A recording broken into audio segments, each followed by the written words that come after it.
पढ़ुआ मिद आतोरेन आतो हर मिद दिन जाहेर साड़ीम को दालबेद ताहेद कना चिदा से ओना हिलो दो नाड़का दिन ताहे कना। आदो दोसार हिलो दो हाँ बाहर ना सार्दी महा को मनावा और बोंगा बुरु को देवा सेवा कोआ। कोड़ा को तो जाहेर साड़ीम दालब को छुटेवा कना। आतोरेन तिरले को दो लुगड़ी तिकी सबद और आधान तिरले को दो आकोआ ओड़ा भीत पोताव रंग तेको भीड़ कना। आदो जाहेर साड़ीम दालब ओक्तो दो सनाम आतो कोड़ा को गे जाहेर रे कामी को धुरेव कना। अकोय को दो खुंटी को बिबित कना और अकोय को दो बुसुब बाबेर को उñेत कना। अकोय को दो बोंगा थान रेना बोंगा दुरुब गांडू को बनावेत कना। नायके बाबा तो जाहेर थान गेज गुरिज ते भीड़ कनाय और मिद हर दो जाहेर खन सहा ᱧᱚᱜ रे आड़े रे बुनुम चोट रे मेना उसूल जायगा रे दुरुब अकानाय और उनी दो उनको जाहेर साड़ीम दालब हर गे कोयो आकात कुआ। आदो माझी हरामा मेद दो उनी दुरुब अकान हर सेट गे चलावेन ताया।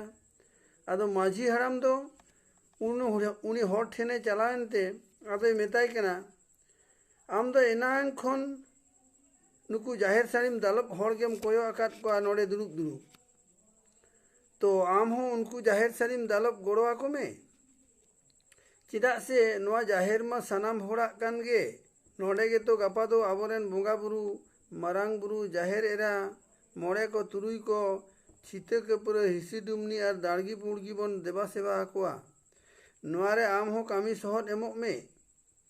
आदो उनी हर दो दुरुब खने बेरेट एना और माझी हराम गे रागी साहिज ए रोड रुड़ा दिया। इन होला महादेर खन तेहेज हाबिज उपस रे मिनाइया इñा बुगी बड़ी खबर कुली गे बांग पे हेज बड़ा आकना और तेहेज खान कामी पे मितेन केना इन तो रेंगेज जे तो चिकातिन कामिया लाज रे दम बांग ताहेन खान चिकातिन कामी दाड़िया। आदो माझी हराम दो उनी होड़ा रेंगेज जलाते बुझो जाम किदा माझी हराम हो दायाबान होड़ गे ताहे कना। आदो उनी होड़े मेता दिया देला इन सलाते हिजुब में तबे दाका दुन जम होचो में गया। माझी हराम तो उनी हर आजा ओड़ा ए इदी किदिया और लाज पेरेज दाकाय जम भुटिया होचो किदिया। आदो उनी हर हो लाज पेरेज ए जम बी एनते आदो बेरेट एना मुँह मोचा को आरुब फारचा तायम कुल्ही पिंडे रे गई दुड़ुब एना। माझी हराम तो उनी हड़े कुली किदिया जम बी एनाम तो आदो उनी हड़े मेन रुआड़ किदा हे जम दुन जम बिए कना तबे इñा दो दाका जम तायम चोटा ᱧᱩ रेना पुरकाव मेना तिñा दोक्ता तना एम इमाñ खान आडी नपाय कुआ और दोक्ता बानु खान ओना दोक्ता खड़ा सारेज मेना खान ओनागे कोटेज गुंडे कते चुटी बनाव कते ᱧᱩ किया। माझी हराम होय बुझाव जाम किदा नुई होड़ा दो दाका जम तायम पुंगी ᱧᱩ रेना पुरकाव मेना ताया। आदो माझी हराम दो मेन किया नाहा हर दो बीड़ी गेते को ᱧᱩᱭेत कना ने तबे बीड़ी गिन एमाम कना। आदो उनी हड़े मेन किया ओना मा आडी नपाय कथा साकामाते पेटेर हो बांग हुई लेन तिñा।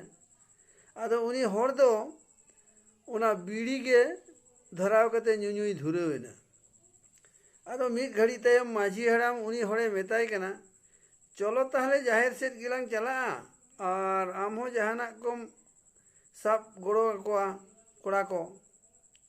आदो उनी हर दो माझी हरामे मेन रुड़ा दिया माझी बाबा आम जाम जम होचो किदिñा लाज मा दाय दाय गिन बुझावेदा आदो ओनका रे दो चिकातिन कामी दाड़िया ताछाड़ा इñा दो दाका जम तायनम जिराव रेना पुरकाव मेना तिñा तो मिट्टeng पारकम तना मेना खान इमाñ मेसे ओनार गिन जिराव ᱧᱚᱜ कोआ।